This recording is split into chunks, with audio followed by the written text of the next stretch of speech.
আগের ভিডিওতে আমরা এনথালপি সম্পর্কে আলোচনা করেছি।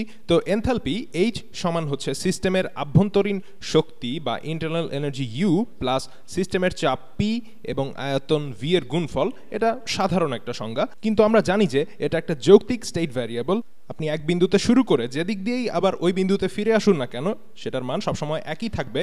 আর আমরা দেখেছি যে এটা আরও কয়েকটা স্টেট ভ্যারিয়েবলের যোগফল, কিন্তু শুধু এটা থেকেই এটা সম্পর্কে সম্পূর্ণ ধারণা পাওয়া সম্ভব নয়। আর আমরা আগে দেখেছিলাম যে আমরা যদি চাপ বা প্রেশারকে ধ্রুবক বা কনস্ট্যান্ট হিসেবে ধরি, যদিও এটা একটা বড় অনুমান, কিন্তু রাসায়নিক বিক্রিয়ার জন্য এটা মোটেই অযৌক্তিক কিছু নয়। কারণ আমরা সমুদ্রের পাড়ে বসে যদি বিকারে কোনো বিক্রিয়া ঘটাই, তবে সেটা সাধারণ বাতাসে উন্মুক্ত, তাই বলা যাবে সেটা আদর্শ তাপমাত্রা ও চাপে হচ্ছে, অর্থাৎ সেখানে খুব একটা চাপের পরিবর্তন হচ্ছে না। তো আমরা যদি ধরি যে চাপ ধ্রুবক, তবে সিস্টেমের এনথালপি ওই সিস্টেমে সেই চাপে মোট যুক্ত তাপের সমান হবে। ওই সিস্টেমে সেই চাপে মোট যুক্ত তাপের সমান হবে। আর এই পি যে আমরা দেখছি, এটা এই সিস্টেম যে একটা নির্দিষ্ট চাপে রাখা হয়েছে সেটা বোঝাচ্ছে। তো আশা করি আপনারা বুঝতে পারছেন। আমরা এই ধারণাটা এবার কোথায় প্রয়োগ করতে পারি? তো মনে করুন আমার কাছে কিছু কার্বন পরমাণু গ্রাফাইট হিসেবে আছে, এটা কঠিন গ্রাফাইট হিসেবে আছে। আর আমার কাছে যদি 1 মোল কার্বন আর 2 মোল হাইড্রোজেন পরমাণু থাকে, এটাও গ্যাস, আসলে এটা একটা হাইড্রোজেন অণু। যদি আমার কাছে একটা বেলুনে কিছু হাইড্রোজেন থাকে, তবে এরা বিচ্ছিন্নভাবে পরমাণু হিসেবে থাকবে না, বরং তারা দ্বিপরমাণুক অণু হিসেবে বন্ধনে আবদ্ধ অবস্থায় থাকবে। তো আমরা যদি এদের বিক্রিয়া এখন ঘটাই, তবে মিথেন উৎপন্ন হবে। আর এখানে শুধু মিথেনই উৎপন্ন হবে না, এর সাথে কিছু তাপও উৎপন্ন হবে। তাহলে এখানে 1 মোল মিথেন আর কিছু তাপও উৎপন্ন হবে। আর সেই তাপটা হচ্ছে 74 কিলোজুল তাপ প্লাস 74 কিলোজুল তাপ। 1 মোল মিথেন উৎপন্ন হওয়ার ফলে এই পরিমাণ তাপ উৎপন্ন হয়েছে। এটা ছোট হাতের কে কিলোর জন্য লিখছি। আমরা 1 মোল মিথেন উৎপন্ন করলাম। তো এখানে কি হচ্ছে? প্রথম প্রশ্ন হলো, এই সিস্টেমে কতটুকু তাপ যোগ হচ্ছে? আমরা ধরে নিচ্ছি যে সিস্টেমটা সেই তাপ পরিবেশে ছেড়ে দেয়, এটা রুদ্ধতাপীয় প্রক্রিয়া নয়। আমরা সিস্টেমকে তাপ রোধী করিনি, তাই তাপটা পরিবেশে চলে যায়। তো এখন প্রশ্ন হলো মনে করুন আমরা একটা পাত্র নিয়ে শুরু করেছিলাম, আর সেটা স্থির চাপে ছিল। তো মনে করুন এটা সেই পাত্র, এটা স্থির চাপে ছিল। আর এখানে কার্বনকে ধূসর রঙে দেখাচ্ছি। তো আমাদের কিছু কঠিন কার্বন, যেমন ধরুন কার্বনের গুঁড়ো ছিল, আরও ছিল কিছু হাইড্রোজেন। প্রতিটা হাইড্রোজেন অণুতে 2টো করে হাইড্রোজেন পরমাণু ছিল। তো ধরুন আমরা এই পাত্রটাকে ঝাঁকালাম আর তাতে বিক্রিয়া হয়ে মিথেন পেলাম। আমরা মিথেন গ্যাস পেলাম বিক্রিয়ার ফলে। মিথেন গ্যাস আমরা পেলাম, সেটা সবুজ রঙে দেখাচ্ছি। আমাদের মিথেন গ্যাস উৎপন্ন হয়েছিল আর তাতে 74 কিলোজুল তাপ উৎপন্ন হয়েছিল। আমরা সেই 74 কিলোজুল তাপ ছেড়ে দিয়েছিলাম। তো পুরো সিস্টেমে কি পরিমাণ তাপ যোগ করা হয়েছিল? আমরা দেখছি আমরা 74 কিলোজুল তাপ ছেড়ে দিয়েছি, তার মানে আমরা -74 কিলোজুল পরিমাণ তাপ নিশ্চয়ই সিস্টেমে যোগ করেছিলাম। -74 কিলোজুল তাপ নিশ্চয়ই যোগ হয়েছিল।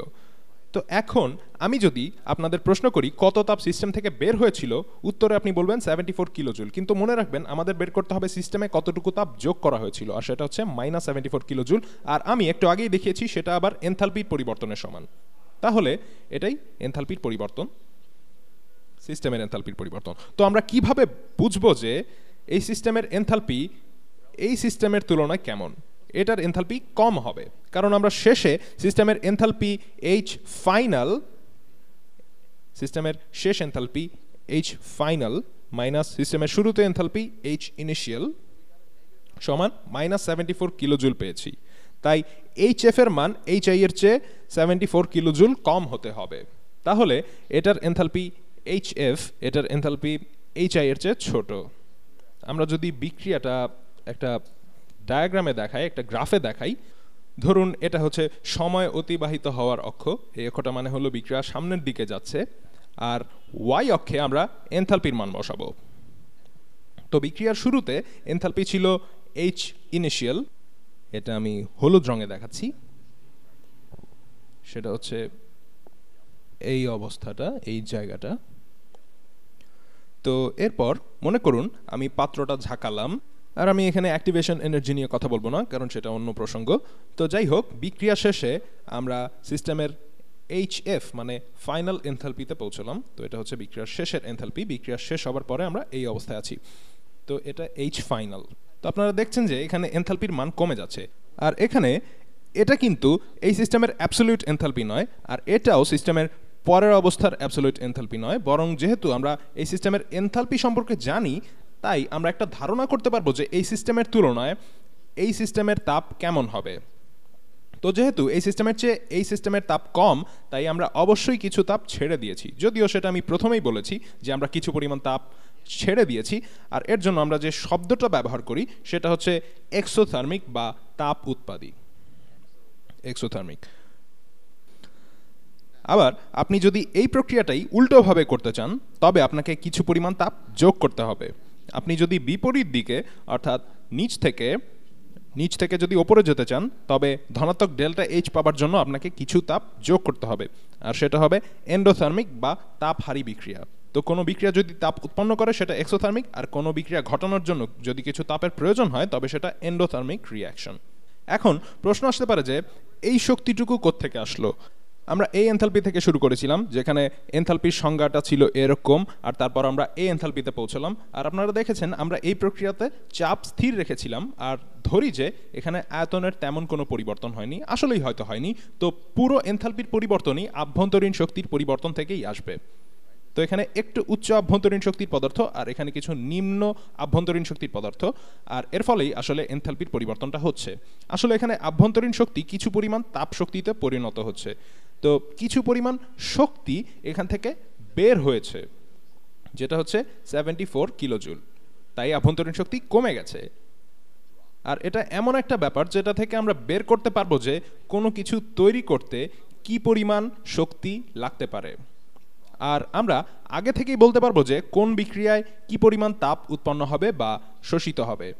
এবার আমি একটা নতুন বিষয় নিয়ে কথা বলতে চাই, সেটা হচ্ছে গঠন তাপ বা গঠন এনথালপি বা হিট অফ ফরমেশন। এটা আসলে কোনো পদার্থ বা অণু গঠনে যে এনথালপির পরিবর্তন হয় সেটা। তো অণু গঠনের জন্য এনথালপির পরিবর্তন HF, আর এটা আদর্শ চাপ ও তাপমাত্রায় হয় বলে ওপরে একটা নট চিহ্ন দেওয়া হয়, মাঝে মধ্যে গোল চিহ্নও দেওয়া যায়। তো এটা হচ্ছে কোনো মৌলের এলিমেন্টাল বা পারমাণবিক অবস্থা থেকে আণবিক অবস্থায় যেতে যে এনথালপির পরিবর্তন হয় সেটা বোঝায়। যেমন ধরুন আমাদের কাছে যদি মিথেন থাকে আর আমরা এর হিট অফ ফরমেশন যদি জানতে চাই, তো ধরুন যদি প্রশ্ন হয় যে বিচ্ছিন্ন পরমাণু থেকে মিথেন তৈরি করতে হলে তার জন্য কি পরিমাণ এনথালপির পরিবর্তন হবে। আমরা একটু আগেই দেখেছি যে এই বিক্রিয়ার এনথালপির পরিবর্তন হচ্ছে -74 কিলোজুল। এর মানে হলো আপনি যদি গাঠনিক বা এলিমেন্টাল বিচ্ছিন্ন পরমাণু থেকে মিথেন তৈরি করতে চান, তবে তার জন্য 74 কিলোজুল পরিমাণ তাপ ছেড়ে দিতে হবে, আর বিক্রিয়াটা হবে এক্সোথার্মিক বা তাপ উৎপাদী বিক্রিয়া, এক্সোথার্মিক। যেহেতু এটা কিছু শক্তি ছেড়ে দিয়েছে, তাই আপনি বলতে পারেন মিথেন তুলনামূলক কম শক্তি সম্পন্ন অবস্থায় আছে বা এর শক্তি এদের চেয়ে কম। আর যেহেতু এর কম শক্তি আছে, তাই এটা বেশি স্থিতিশীল, বা এভাবে বলা যায় যে এখানে একটা পাহাড় আছে, এখানে একটা পাহাড় আছে আর তার উপরে একটা বল আছে। যদিও উদাহরণটা খুব একটা ভালো হচ্ছে না, তবুও বোঝানোর জন্য বলছি। তো আপনি যখন উচ্চ শক্তি অবস্থান থেকে নিম্ন শক্তি অবস্থানে যাচ্ছেন, তার ফলে আপনি বেশি স্থিতিশীল হচ্ছেন। তো সাধারণভাবে আপনার কাছে যদি কিছু মিথেন থাকে, আর যেহেতু সেটার হিট অফ ফরমেশন নেগেটিভ বা ঋণাত্মক, আসলে আমার এখানে আদর্শ বা স্ট্যান্ডার্ড হিট অফ ফরমেশন বলা উচিত, কারণ এখানে এই নট চিহ্নটা আছে, কিংবা বলা যায় যে অণু গঠনের জন্য negative standard heat of formation, সবই আসলে একই কথা।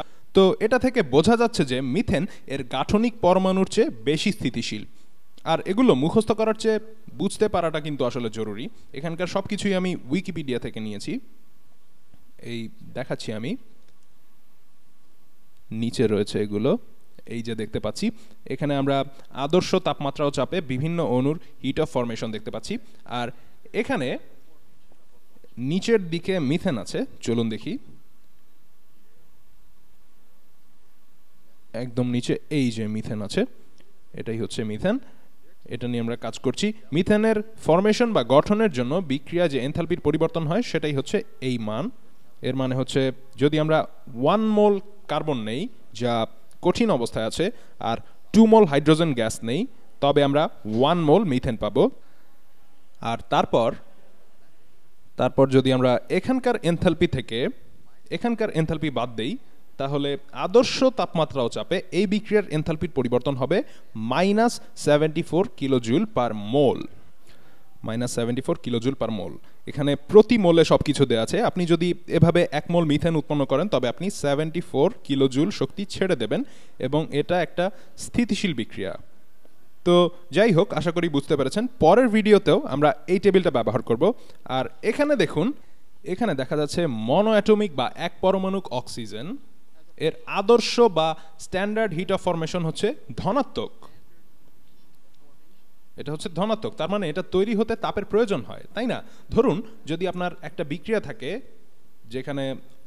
যেখানে অর্ধেক অক্সিজেন অণু গ্যাস হিসেবে বিক্রিয়া করে এবং 1 মোল গ্যাসীয় অক্সিজেন তৈরি করে, 1 মোল গ্যাসীয় অক্সিজেন তৈরি করে, তাহলে তখন এই মানটা থেকে আমরা বুঝে নেব যে এই অবস্থার শক্তি এই অবস্থার চেয়ে বেশি। তার মানে এই বিক্রিয়া ঘটানোর জন্য আপনাকে শক্তি যোগ করতে হবে, তাহলে আপনাকে শক্তিটা বাম দিকে বসাতে হবে, তার মানে +249 জুল বসাতে হবে এখানে। এখন প্রশ্ন আসতে পারে যে এখানে তো শুধু অক্সিজেন আছে, তাহলে এখানে হিট অফ ফরমেশন লাগবে কেন? কারণটা হচ্ছে কোনো কিছুর গাঠনিক বা এলিমেন্টাল অবস্থাকে সেটার প্রকৃত বা পিওর অবস্থা বলে ধরে নেওয়া হয়। তো সাধারণভাবে আপনি যদি অক্সিজেনকে দেখেন তবে সেটা O2 মানে আণবিক অবস্থায় থাকে, আবার হাইড্রোজেনকে আপনি H2 অবস্থায় দেখবেন, নাইট্রোজেনকে যদি দেখেন সেটা দেখবেন N2 অবস্থায়, আবার যদি কার্বনকে দেখেন তবে সেটা কিন্তু একটা পরমাণু C, অর্থাৎ যেটা সাধারণত কঠিন অবস্থায় থাকে, যেমন গ্রাফাইট। আপনি যে মৌলের হিট অফ ফরমেশনই দেখেন না কেন সেটা আসলে তার প্রকৃত অবস্থা বা সাধারণত যে অবস্থায় পাওয়া যায় তার উপর নির্ভর করবে, পারমাণবিক অবস্থার উপর কিন্তু নির্ভর করবে না। কিন্তু অনেক সময় সেটা পারমাণবিক অবস্থার জন্য হতে পারে, যেমন কার্বন। আর পরের ভিডিওতে আমরা এই টেবিলটা ব্যবহার করব। এটা আমি উইকিপিডিয়ার একটা বড় চার্ট থেকে কিছু অংশ নিয়ে তৈরি করেছি। তো এই ভিডিওতে আমরা হিট অফ ফরমেশন নিয়ে আলোচনা করলাম। পরের ভিডিওতে আমরা এই টেবিলটা ব্যবহার করে দেখব যে কোন বিক্রিয়া এক্সোথার্মিক বা তাপ উৎপাদী মানে কোন বিক্রিয়ায় তাপ উৎপন্ন হয়, আর কোন বিক্রিয়া এন্ডোথার্মিক বা তাপহারী মানে বিক্রিয়ায় তাপ শোষিত হয়। সেই সব তাপের পরিমাণও আমরা বের করব।